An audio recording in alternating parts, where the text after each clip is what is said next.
I'm being mistaken for a Bollywood sex symbol.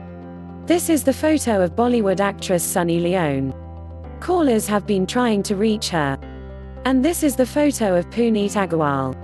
He receives more than 100 calls a day. Now is the cover photo of the Indian film Arjun Patiala, in which the phone number was mentioned.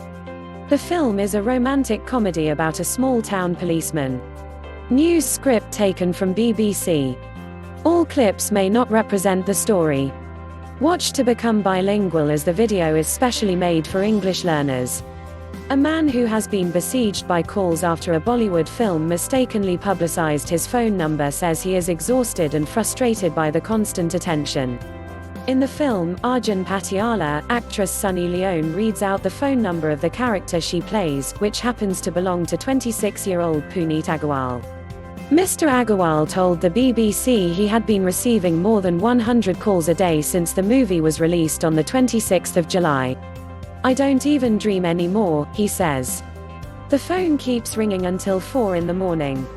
The calls are disrupting his life to such an extent that he is taking legal action to try to get the film edited so his phone number is bleeped out. Leone is a former American porn star who has since broken into Bollywood. She has acted in erotic thrillers and adult comedies, and is often portrayed as a sex symbol. So perhaps it's not surprising that men from across India, and even the world, are calling Mr. Agarwal because they believe it is really her number. And Mr. Agarwal is tired of it. The film's producers, should have at least called to check if it's a real number, he told BBC Hindi's Bhumika Rai. The director of Arjun Patiala, Rohit Jugraj Chauhan, declined to comment.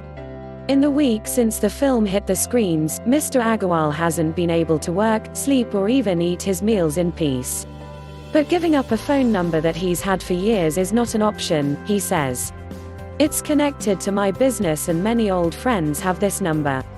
He received the first call on the day of the film's release. The caller asked to speak to Leone and wouldn't believe Mr. Agarwal when he told him he had dialed the wrong number. An irritated Mr. Agarwal eventually hung up. The first 2, 3, even 10 calls, I thought someone was playing a prank on me.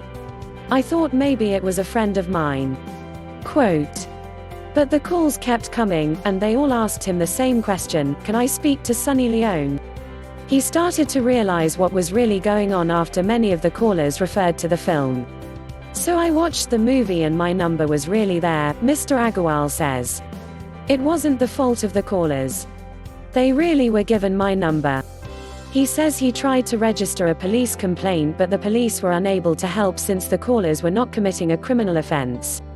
Instead, they suggested that he approach a court.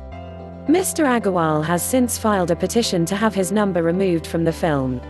He doesn't want to sue the producers but says he just wants to make sure his phone number isn't publicized further, such as when the film becomes available on streaming networks. He also says he wants to prevent this from happening to anyone else. The mornings are quiet until about 8:30, he says. Then the calls start. After that, the phone rings every 2 to 3 minutes for the rest of the day, making it impossible for him to concentrate on anything he is doing. Most of the calls are from the northern Indian states of Punjab or Haryana, since the film's lead actor, Diljit Dosanjh, is popular in that region. But Mr. Agarwal has also received calls from Italy, Dubai, Pakistan and Australia. His most persistent caller, however, has been from New Zealand. When Mr. Agarwal didn't answer the phone, the caller began messaging him on WhatsApp, harassing him to accept a video call. When Mr. Agarwal refused, the man sent photos of himself and asked for them to be shown to Leone and for photos of her to be sent to him. So far, all but 2 callers have been men. The women wanted to speak to any actor, not Leone. When I said I cannot help her, one of the women asked me to speak to her for some time. I said that would not be possible and hung up, he says, laughing. But the calls can quickly turn dark, and there is regular verbal abuse. It starts politely. But once I say I don't know her, they start abusing me. They say they know where I live and they will come teach me a lesson. He says the whole incident has become so absurd that his friends, colleagues and neighbors now tease him. They call him Delhi's Sunny Leone and sing her hit songs when they see him. It's become a joke and that's fine, but this shouldn't happen again, he says. I try to laugh it off, but it has got out of control. He hopes the calls will stop soon. In the meantime, he's found a solution to keep the calls short. I just tell them she's gone to have a bath and cannot speak right now. Please subscribe to my channel. Thanks for watching.